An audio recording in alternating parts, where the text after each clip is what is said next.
Hello and welcome back to another episode of Tony Climbs.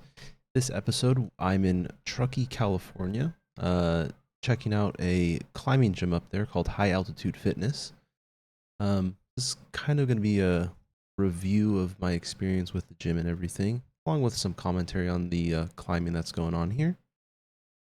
Starting off first with this nice, kind of easy 5/8 blue climb. It's a auto belay system, which is very convenient, especially if you forget your belay device or don't have a belay partner with you. I loved this area of the climbing gym. Their top roping, lead climbing, and auto belay area was very extensive. A lot of choices, very large, and overall a great area. And seemingly this is a brand new gym because the walls are very high texture. And overall, I think the setting felt pretty fair compared to other top roping gyms I've been to. I haven't been to too many others, but from my experience, this seems relatively fair to me. This is a 5/8 here, and it didn't feel terribly difficult or terribly easy for a 5/8. Just get this top right there. We're dropping back down, doing this 5/9 here.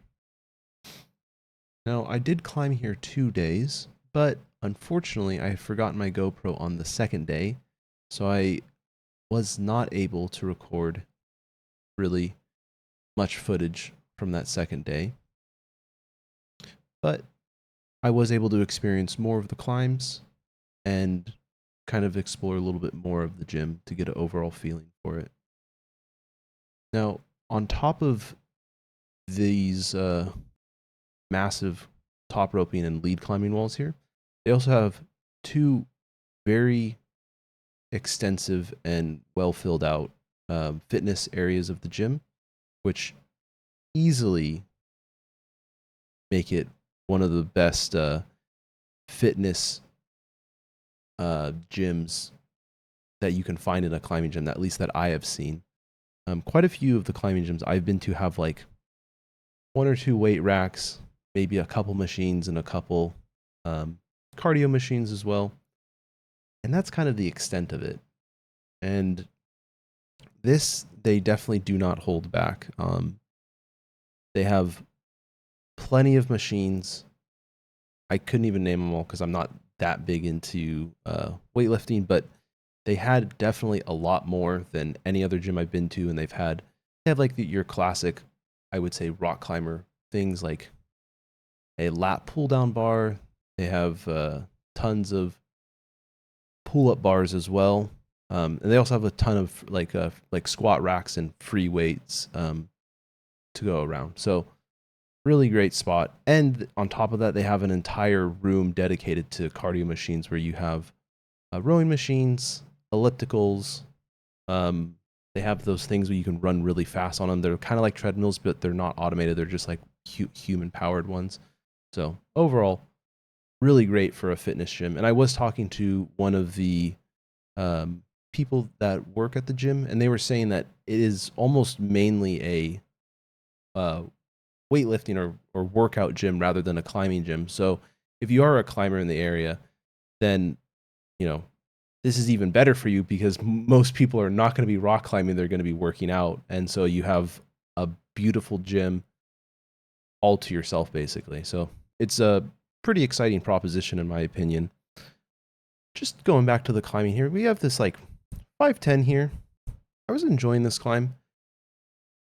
I think it's like a common thing, and you can correct me if I'm wrong, but I feel like a lot of gyms do this where the holds get a little worse and a little harder to hold on to the further up you get up the wall, and so that just pushes you a little bit harder. That's at least how I always feel about it. I'm not 100% sure if that's like a legitimate thing or not. Now, this climb here was a 510 plus, and it was definitely a hard climb, but it felt really doable. And I'm assuming a 510 plus is like either a 510C, 510D. I definitely would kind of lean this more towards a 510C climb because it didn't feel impossible, but it also felt relatively doable. I really enjoyed actually this climb here because of like these like kind of like really shallow pocket fingers, like finger pockets, which um I just haven't really seen before. So it's always nice to see new different holds. New things are always welcome in my book for my rock climbing experience here. Kind of working my way up the wall here. We got get that big. I try to right in there, that big hold there. Get the foot up into that little pocket. Then I go out with the left hand. Hoover the feet up a little bit. I just got to get that right foot, not the left foot, the right foot up onto the thing and that pocket there. And something I did notice, as you can see, like I don't know if I do it on this climb, but another climb that will be shown in this video, I am able to use the dual techs to actually stand on it. So maybe that's how new the holds are, is that they're so new. The dual techs hasn't really even come into its own yet, or hasn't really gotten like that slippery. But I thought that was kind of interesting. I think I'm using it here on my left foot, which that's always new to me. I always thought like dual techs is like you can't touch it or else you're gonna fall off. But I was able to use it pretty fine, and I felt quite comfortable on it. At this point, I'm like kind of getting pumped out here, but I was able to stand up on the wall, still shaking my arms out here. Get that foot in that nice pocket there. Two more little finger pockets. I step on top of that hold on the dual techs yet again.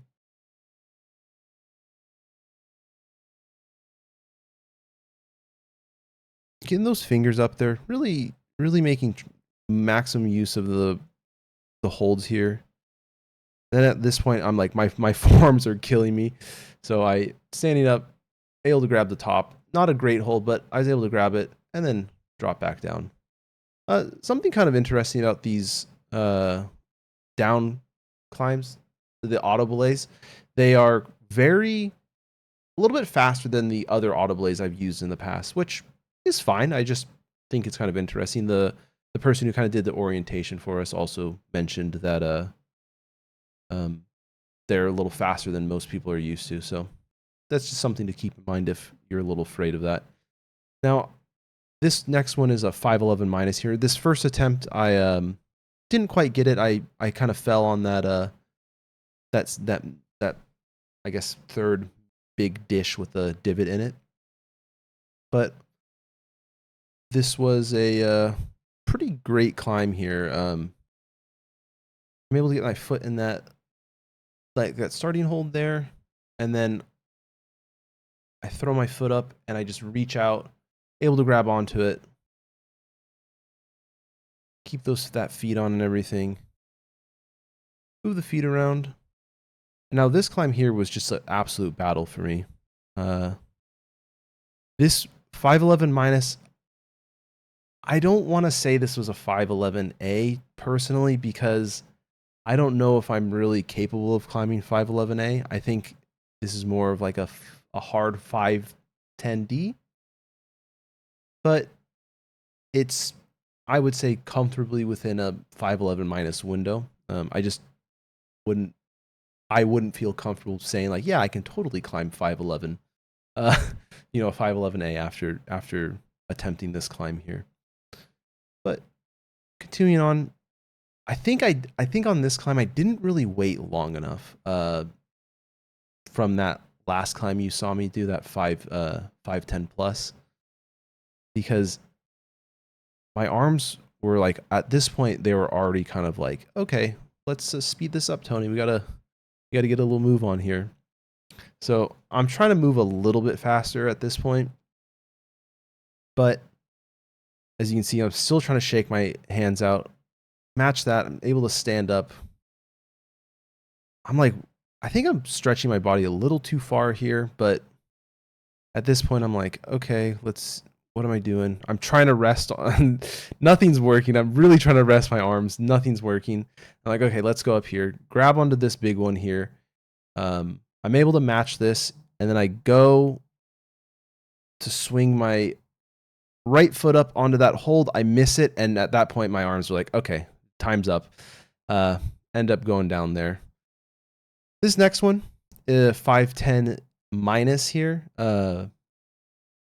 Again, I didn't wait too long. So a note on the previous one. I did go back the next day. Unfortunately the one I didn't record, and I was able to actually complete that climb. So that was like kind of like my one big, I got to get this climb done. So I was able to do that. So I'm happy I was able to go back and accomplish that. And again, after that one foot move that you saw me miss, it's 2 or 3 more moves after that, and I was at the top. So a little disappointed I didn't get it the first time, but that's okay. I was able to get it the second time, which all the same to me. On this one here, again, at this point, my forearms are still like pretty burned right now. Unfortunately, I don't do a lot of top roping because the primary gym I go to is a bouldering gym. So a bouldering only gym, I should say. So it is quite difficult to do top roping there. So I don't get the necessarily long endurance. I'd like to start doing some more like traverses on like a spray wall or something like that. That's something I should probably work into my climbing routine to improve myself a little bit faster, improve the endurance especially. But I'm able to get this one pretty good here. As you see, I'm like, at this point, I'm like full crimping, maximum, like, my hands hurt. I'm getting right up there, and I'm like, okay, get that foot up. And looking back at it now, when I look down here, I see that yellow hold, but to me, in that moment, it just blends right into the wall. And I don't see it, and I ended up dropping off because of that. But now moving on to the bouldering section. The bouldering section is definitely on the smaller side. It's not bad by any means, but it's not like I'm used to the Seattle bouldering project where I have easily 100 boulders on any given day that I can go and try. And there's probably 20 to 30 boulders here. I didn't count exactly, but there were definitely a lot of boulders, and I don't want to discount that, but it's hard to give it a high score when you're comparing it against something like the bouldering project, which is strictly based on bouldering and has just an absolute metric truckload of them. But again, these bouldering grades felt very consistent from what I'm experienced at with up here in Seattle at the Seattle Bouldering Project. So I felt comfortable. They seem to be pretty good. Their consistency between my home gym and this one seemed to be pretty good. So I'm definitely happy with that. This V3 here is actually pretty interesting. I didn't quite understand how you start their climb, or a lot of their climbs, because sometimes they give you like a little dot that denotes where the climb starts, but it's like it can barely fit like a couple of my fingers on it, and I'm like, there has to be another thing. So I didn't really understand how many holds I was supposed to use and everything. But for the most part, pretty self-explanatory. This blue one here also was kind of interesting. Another big thing I actually liked about this is there's a lot of beginner-friendly climbs here. So while this isn't necessarily a beginner-friendly climb, I wouldn't consider V3 a beginner climb, but there were a decent amount of V1, V0 climbs that, seem to be quite beginner-friendly here. Now, like this V2 here, definitely not an easy one. And again, I just top roped for quite a decent amount of time for, myself at least.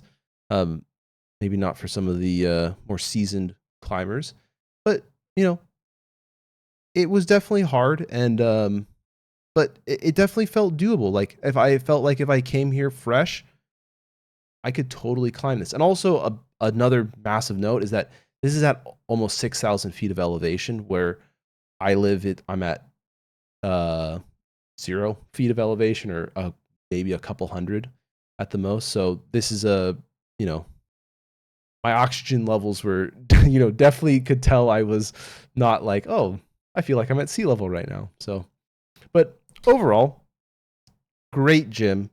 Um, a price for a day pass is $28. That doesn't include rentals, which is kind of a bummer. But what you can do, I ended up not being able to make that one there, which is kind of sad. But what you can do is you can get, if you're going to climb for more than basically 2 days. So if you climb there 2 days or more, you can get a week pass, which includes rock climbing rentals. So for $56, that's less than a price of 2 day passes with rentals. So I mean, that's a great value there if you're, in town for a week. There's also 2 locations, one in Truckee and another one in Incline Village in California. So, if you do live up there, that's also another great option. So I think overall, I would probably give this gym a solid 8 on value and an 8 overall. Tail of the tape here, we got pretty decent on the top roping ones themselves. Now I did kind of fail that 511 minus. That's why I have 2 attempts on there, but I ended up going back up there and I got about 90% of the way, I felt like. And then again on the 510 minus, I got about 95% because there was literally one more hold I needed to hit before I ended up falling there. But next I'll show you kind of a breakdown of exactly what my grading system is. For the bouldering area, I gave it a 6 out of 10 simply because I think it's a absolutely great bouldering area. It just lacks in volume, which is okay. It's not a big deal because the top rope / lead climbing area, I gave it an easy 9 out of 10. Obviously my grading system, this is the first gym I've ever tried to do this for, so I don't know in the future how that's going to change. Maybe a 9 out of 10 is too generous. Maybe this gym is a 10 out of 10. The grade consistency, I gave it an 8 out of 10 simply because I felt like, from my experience, they seem to fall more or less in line, maybe a couple deviations here or there, but nothing crazy. And the fitness area for a climbing gym, I gave it an easy 10 out of 10. I've probably been to about 10 different climbing gyms and never once have I ever seen a climbing gym with a fitness area simply like this. And for value, I believe a monthly membership is $80 a month. That's amazing for where I am at.